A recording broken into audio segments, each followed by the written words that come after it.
Hi folks, in this video we're going to go over some of the library resources that are available to you at CSU. It wouldn't be any kind of good information literacy class if I didn't at least show you some of the resources that you have available and how you can search them a little bit more efficiently. There is a PowerPoint slide that goes with it. I'm not going to use it. It's really more for a reference to, jog your memory so you don't have to go through the whole video again if you want to remember something that I mentioned in the video.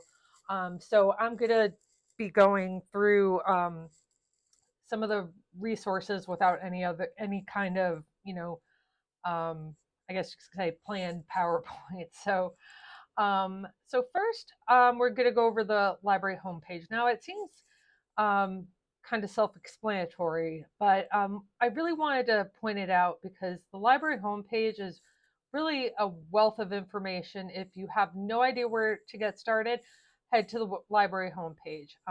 There is where you can search Galileo, the library website. You can find a link to all of our subject guides, which is right here. You can find events and even popular fiction books. If you want to read something that's a little less academic, and you can even get help on the website. If you click on this Ask a Librarian link, it'll bring up a chat box, and there will be an actual person at the end of that chat box. It's not like a bot or anything like that. You talk to a real person. There's also other options if you scroll all the way down to find our hours. Call us. You can also text us. If you click on this, I don't want to engage the chat right now, but it'll give you an option where you can also text a librarian. So there's a lot of options that are available to you to talk to a person, even without having to come to the library. If you're not sure who your subject librarian is, you can find on the subject guides who is in charge of which subject area, or you can just go to the About section and faculty and staff directory, and you can easily find, if you wanted the science librarian, you could easily find out that it's Nancy Shore. So I'll go over Galileo first, since that is really the big portal of information that you're going to deal with. So there's a few ways you can search Galileo. You can search it in this search box. You can click Galileo here. You can search databases A through Z if let's say you already know the database title that you are looking for, and you don't want to have to bother with any of the other stuff of Galileo. You can choose that option. Or if you know the journal that you need, you can go directly to journals A through Z and look through it alphabetically by title. And what's really kind of nice about this feature is a lot of the journals, it's not just lists and lists of links. Most of the journals are a part of the software that makes it look like you're actually reading from the journal, what it would look like in the journal. So that's a nice feature that a lot of people prefer. So let's go over this search box. And you have to make sure that this part is clicked, otherwise you'll be searching the library website or the catalog. So using this is kind of like using a Google search bar. You're going to get everything that that Galileo has within your keywords, and not only the stuff that CSU subscribes to, but the entire USG system. So this can be beneficial in a couple of ways, especially when you're first starting a topic. It can give you a broader search range. And if you really know how to use the filters, which isn't very difficult at all, you can take a few million search results and narrow it down to just a few hundred or even below 100. Um, so let's use a search term that I've already used before, and in identity theft.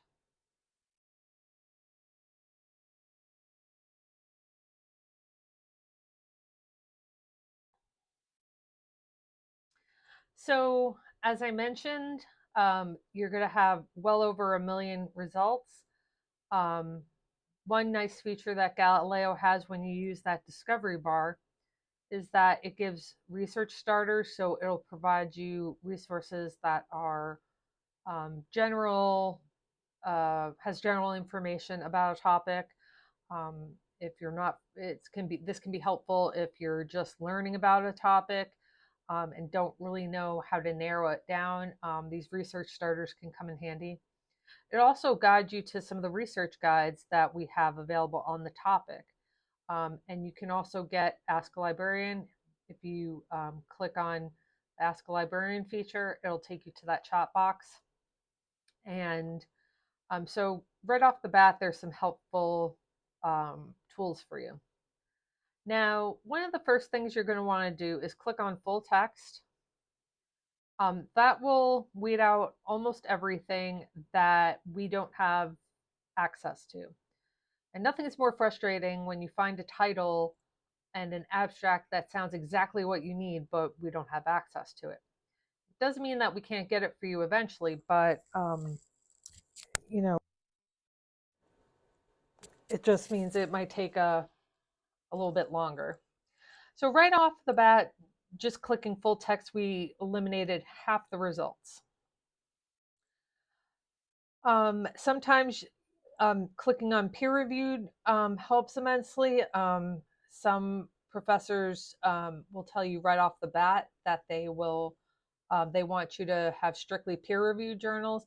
And we went over peer-reviewed journals earlier in the course, but just as a refresher, journals that are peer-reviewed are journals where the articles are reviewed by other experts and academics in that discipline.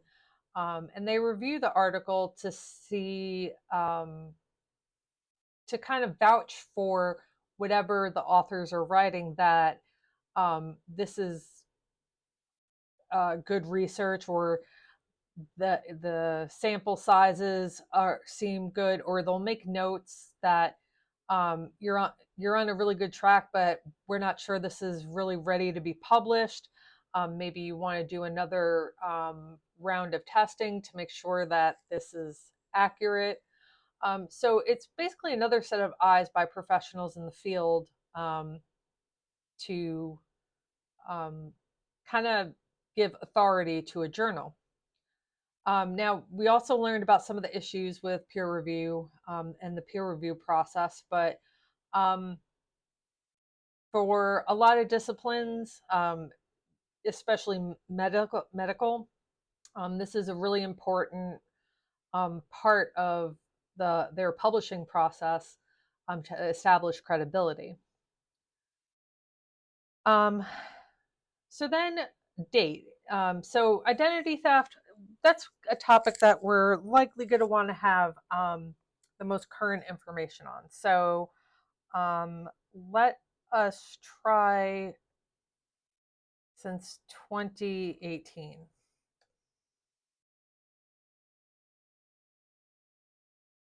And we kicked out a whole bunch of results from that. Then narrowing down by type is a good way to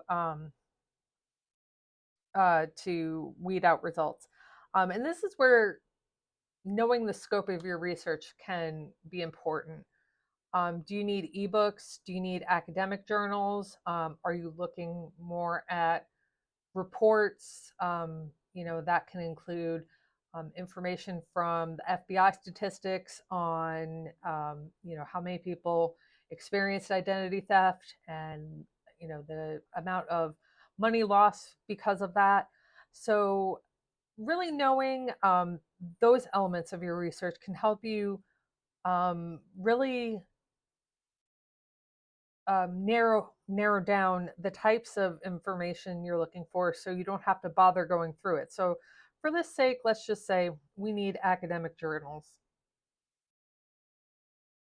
So now we're down to 25,000, which is still an incredible amount of sources to look at, but coming from 1.2 million, that's not bad with just a few clicks.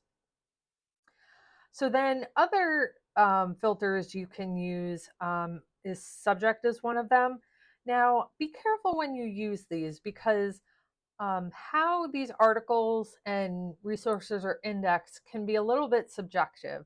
So when you click on a subject, it may seem like it's the most intuitive topic to select, but sometimes that's not how it's indexed, and the vocabulary being used isn't quite what you would use. So if you select too many, it can narrow down your results too much. So be careful playing with these. Not that there's anything wrong with it, but if you're thinking that's not helpful, sometimes it's not you, it's just how something is indexed. And we'll go over how to kind of combat that in a little bit. Language is another you'd be surprised at. Making sure you select English, or if you can read in another language, that you can select that as well. But this isn't showing too bad, but sometimes you'll have a few thousand resources that are in a language you can't even read. Geography. So you might just be interested in identity theft within the United States, or one particular country outside of the United States.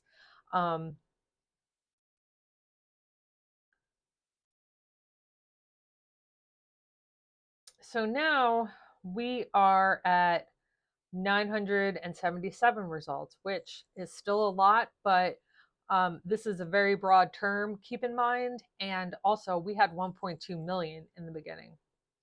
So at this point, you'd probably want to locate probably more specific searches. So what about identity theft? Are you looking at different demographics that experience identity theft, or laws about identity theft? So this is where you're going to really want to think about exactly what you're researching and what the more narrow topic is. So let's find one that is a little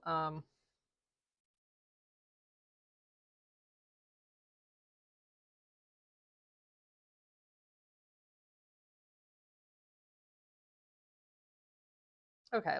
Let's say that this first article is a perfect match to what we need. We're going to click on it, and there's a whole bunch of information on this page that can be really helpful for you too. But let's say you're having trouble finding keywords to narrow down your search. Well, if this is exactly along the lines of what you need to use for your research, they'll have subject terms. And if you click on something like data security, it'll give you everything in Galileo on data security. So what you're going to want to do is click on your search word and go and data security. And this might be helpful for our research. It may not be. Also, when you change your search result, or your keywords rather, sometimes some of these limiters and filters will reset. Sometimes it doesn't. So just keep that in mind on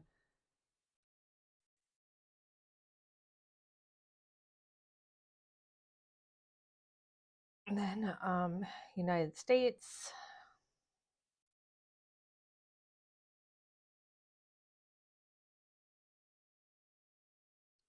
English is the only language.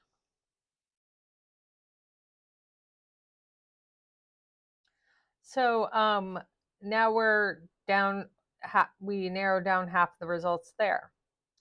So playing around with those keywords, you can really hone in on the topic that you're looking for. And, sometimes you have to play around. Even I never find everything I need on my first search. Um, so it's okay to kind of just see what, other search terms might bring you.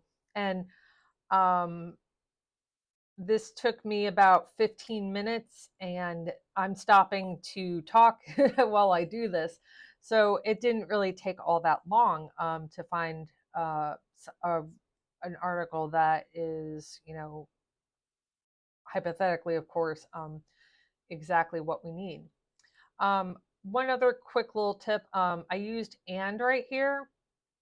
Um, you when you use and, it will search identity theft and data security. So it'll look for everything in Galileo that has both of those terms when you put and in all capital.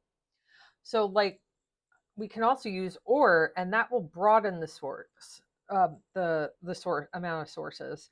Now using or, it will search for everything that has identity theft or data security or both. So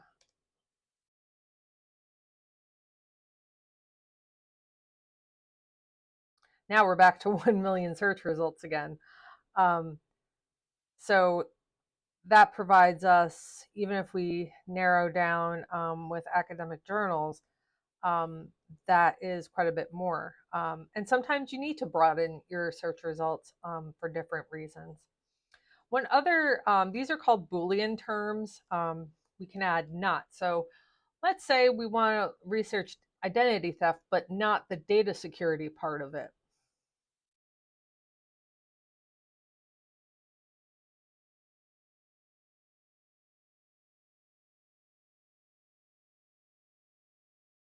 It will find everything with identity theft, but will keep out of the search results um, elements that have data security.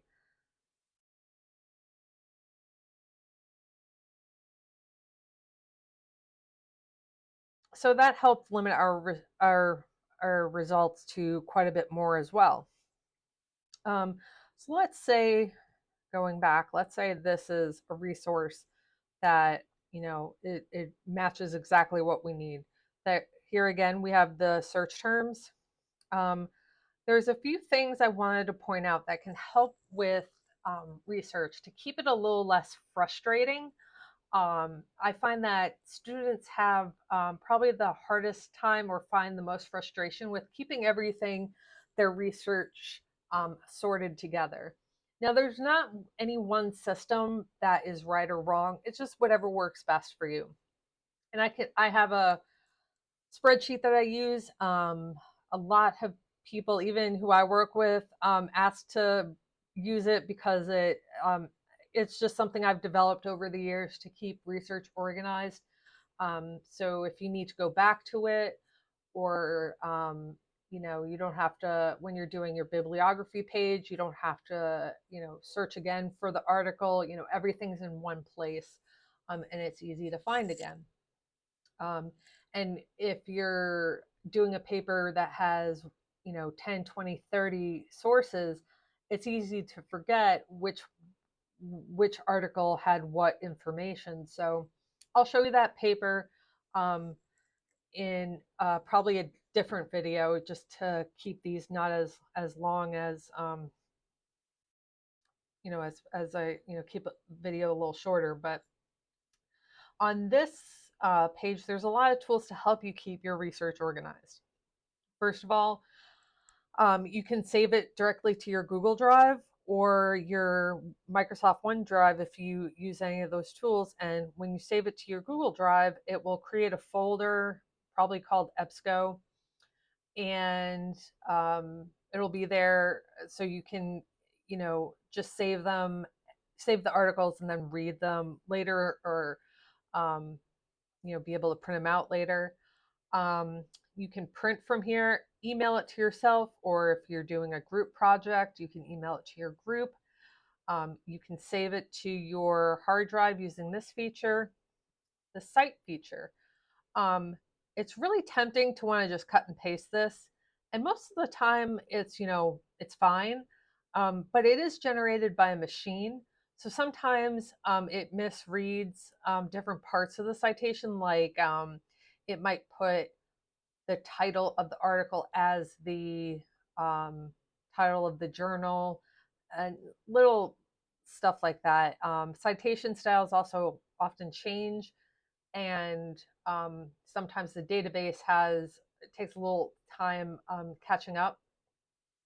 So there's nothing wrong with copying and pasting this, but I would go to a citation style manual or the OWL Purdue website and just double check that this is correct, the formatting's correct, because some professors are real sticklers on, being the punctuation and everything being spot on. You can export this to, if you use software for citations, like OneNote or Zotero, some of those features. Permalink. Now this is very important. The permalink, if you want to save a link to this article, do not save the browser link. This is just a temporary link. It means nothing. And if you try to use this link again, it's not going to work. Use this link and save this link, and it will bring you back to this exact article. Now, it might ask you to sign into your MyCSU account again, particularly if you're off campus, but the permalink is the link that you want to use the most. Also, if you sign in, and I'm already logged into MyCSU, so we'll go, if you're not already logged in, it'll ask you to log in. You can save this to a folder, and I have lots of folders from lots of different research I've done over the years, but you can save it to a folder that you created, or just your general folder, and you can find it later. So that's another option. Let me get back to the search results list. You can also add to your folder by clicking on the little plus sign, and it will automatically add to a folder that you select. If you just click on my folder, it will go to like a default folder where you can look at later. And one other part I wanted to share, especially if you're doing some research that's ongoing or it's a larger project, which might not be the case now as it draws closer to the end of the semester, but you can share your search results. So here's the persistent link or permalink to all of the results that are in this search result. You can create email alerts so that if Galileo adds any new resources based on these parameters, it'll email you.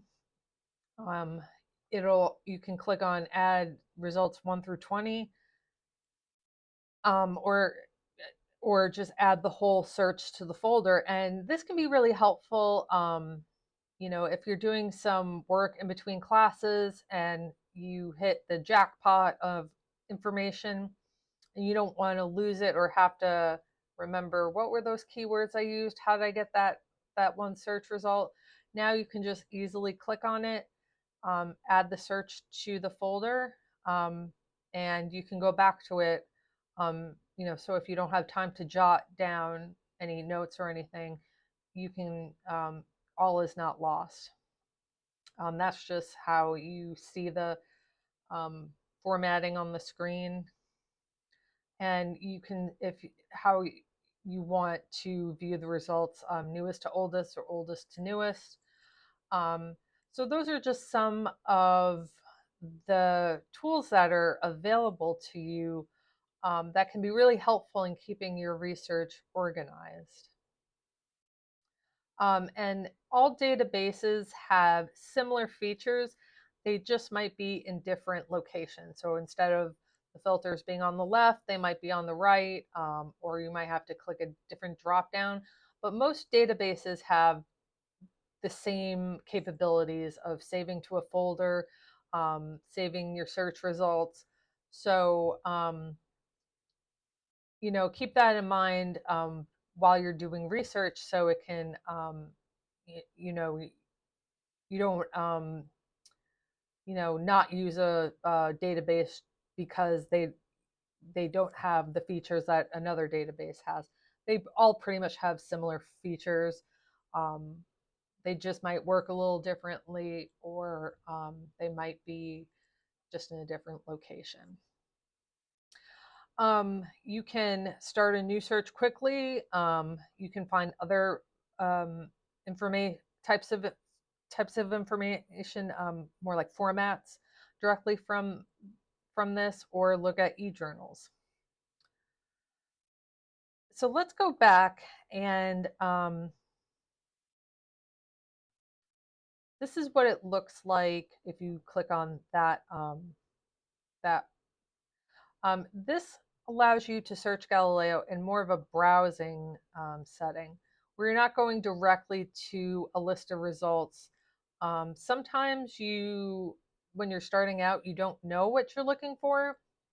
So, and these, they have usually some of the most used databases on the home page. And if you're looking for Georgia information, the Digital Library of Georgia can be really helpful in finding historic and primary source information. If you're looking for ebooks, the two major ebook databases we have, so those are easy to find there. So when you come to this page, you might be saying, what does Bento search mean? What is classic search? Well,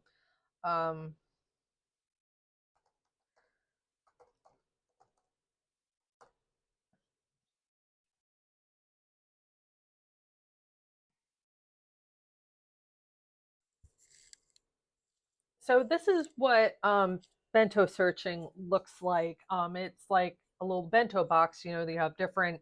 Um, it's can be a little bit more pictorial. You can see all of the formats all at once. Um, and sometimes this can be really helpful to see, maybe you didn't realize you even needed a magazine article or whatnot. And you can narrow down the different, focus in on just news articles, just scholarly articles, or primary sources. So that can be, for some, that's a better way to search. And then if you want to get out of this search view,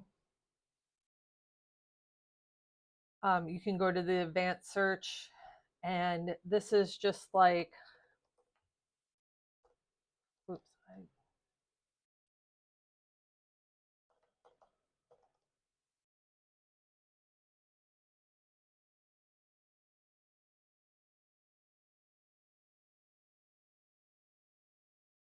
why is this? There we go. Identity theft, and here's our and, or not. And let's use data security, like we used. These fields, if you know the author's name, you can search that way. Title, you can search. Subject terms are the terms that were linked that we looked at earlier. You can also search by the book number, or you can tell it to search just the abstracts. And if you want, with the advanced search, it allows you to search within only certain disciplines. So we can search in just law, and we can look at business and management to see.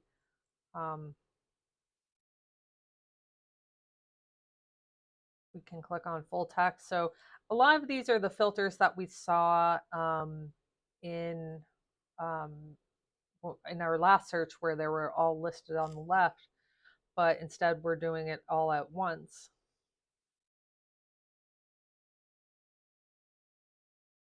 And then we have to, work on our,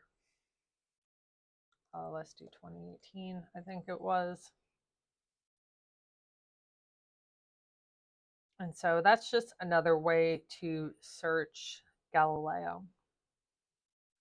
One other thing I wanted to show you, let's say you're not completely sure on, you don't want to go through all the lists and lists of you're not really even sure which subjects it might fall in. If you click on all databases and then subjects, let's just use biology as an example. It'll show you all the databases that are within, that contain biology information. So it'll bring up every day. So JSTOR, even though that's not a science database per se, it probably has articles that have keywords or subject areas that cover biology in some way.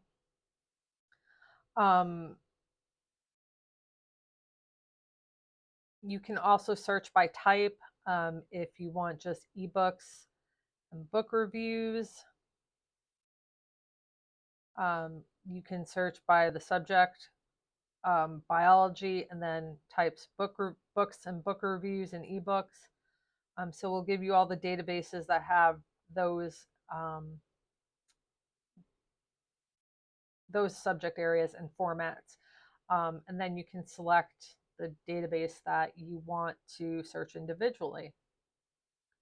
You can also go to all journals and do a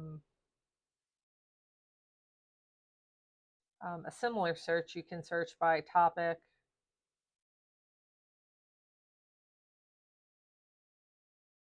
And it'll give you an A to Z list.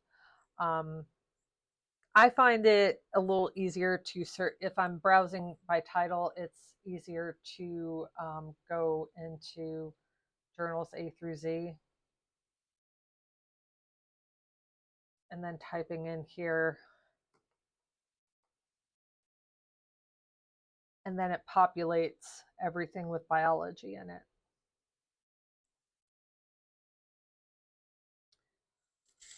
Okay, so I wanted to go over the library catalog just a little bit as well.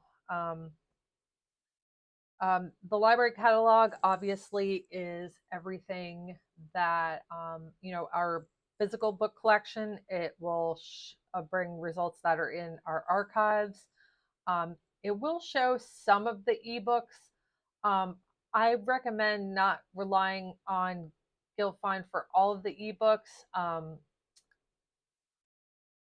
For some reason, I'm not sure how it's, and this is where my reference knowledge ends, and I'm going into a different part of the library, but there's something with the databases and our catalog that not all the titles will necessarily, of ebooks, I'm talking about ebooks and whatnot. So I recommend that even if you don't find ebooks within the catalog, go to Galileo and search under EBSCO or ProQuest ebooks for titles. Don't be disheartened if you don't find any ebooks that match your subject that you need right away.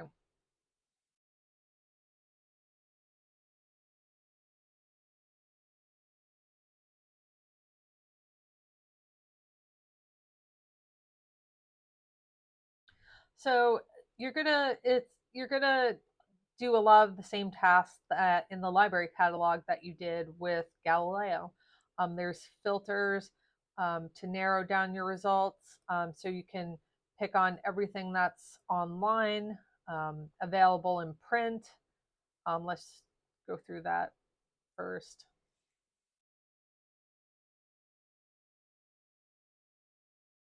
And you can change the date. So let's do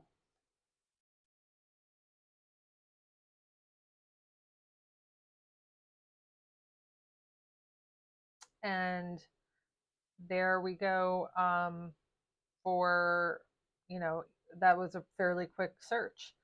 Let me take out available in the library.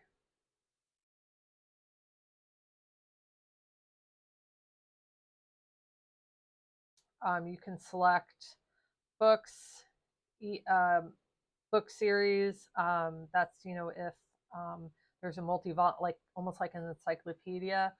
Videos that we have, web sources. And so let's say,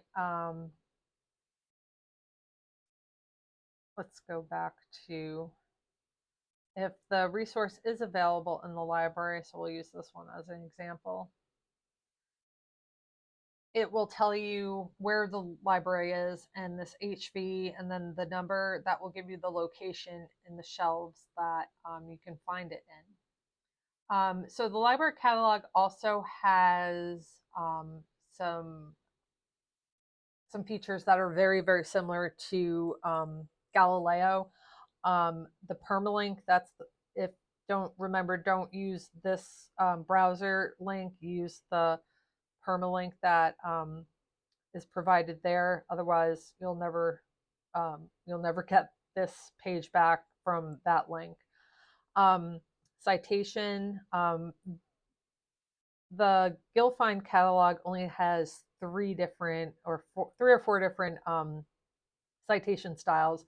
But as I said, remember to double check them because it is machine generated. So sometimes it messes up. You can get the QR code. So if you're in the library and you click on the QR code, it'll send you all the information so you don't have to write it down and you can locate it a lot easier. Export to Excel, BibTeX, these are all citation software that some use. You can email this to yourself or print it. And if you sign into your library account,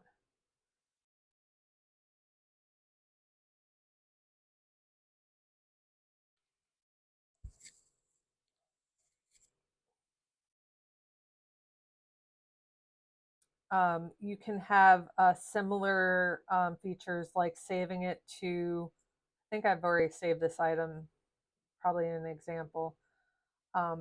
So I clicked on that and you can go to your favorites.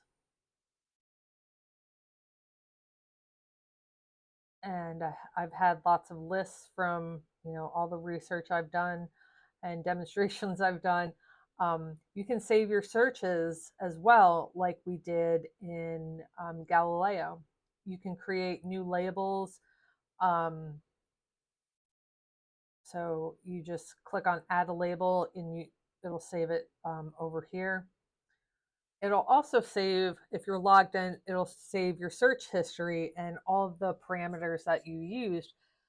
So, if you don't have a chance to jot down how you searched, a really successful keyword search that you want to get back to, but you didn't jot it down, you can just make sure you're logged in and it will save your search. And then you can add it to your favorites. The library catalog also takes you to, you can go to Galileo from here.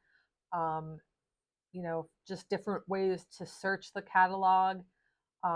If you want to request something through Interlibrary Loan, you can fill out the form right here manually.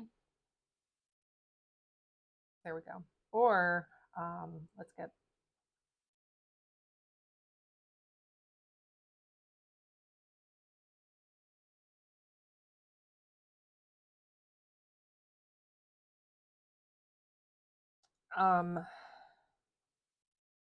let's say you didn't find anything on the subject that you're searching. Well, one other thing that you can do is search the entire USG by just clicking the drop down and clicking on University System of Georgia.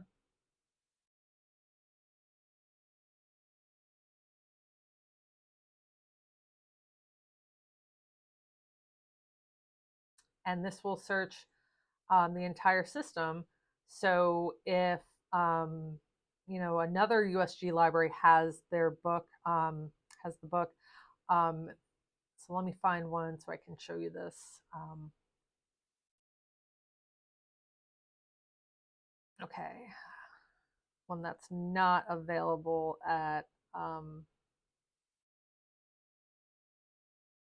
Okay, let's say this is a book that we just have to have. So it says Georgia State has it. So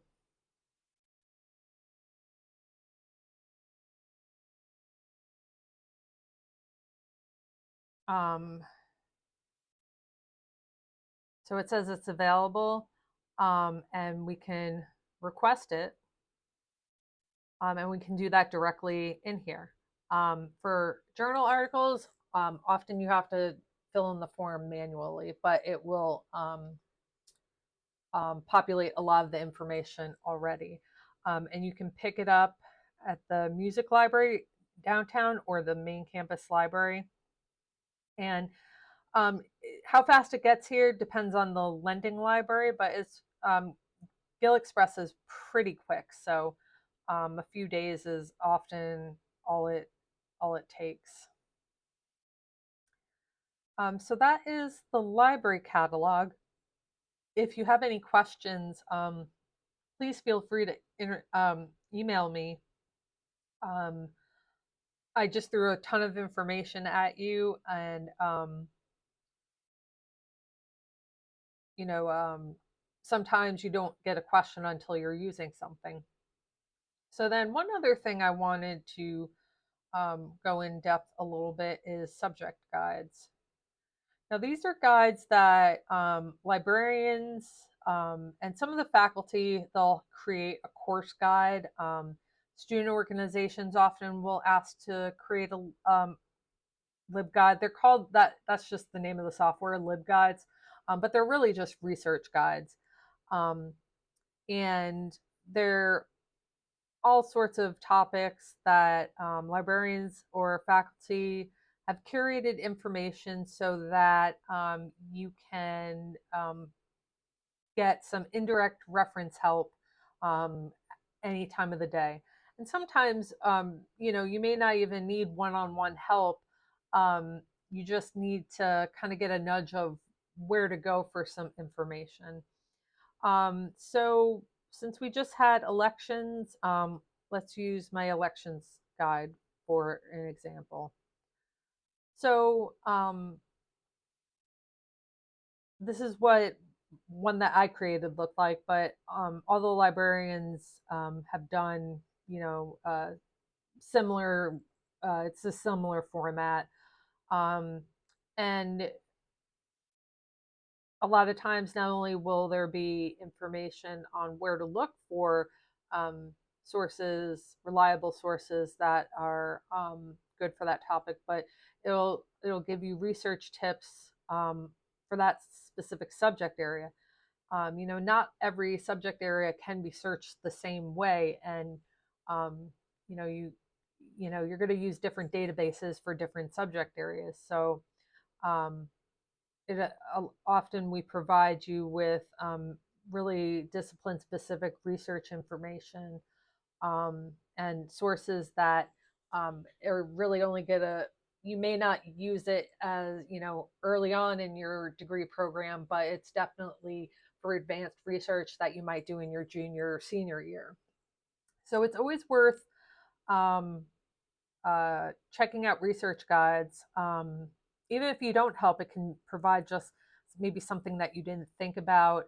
You might be researching something about polling, and you didn't realize that the Census Bureau had a huge voting and registration table that you might give you beneficial data sets as part of your research. So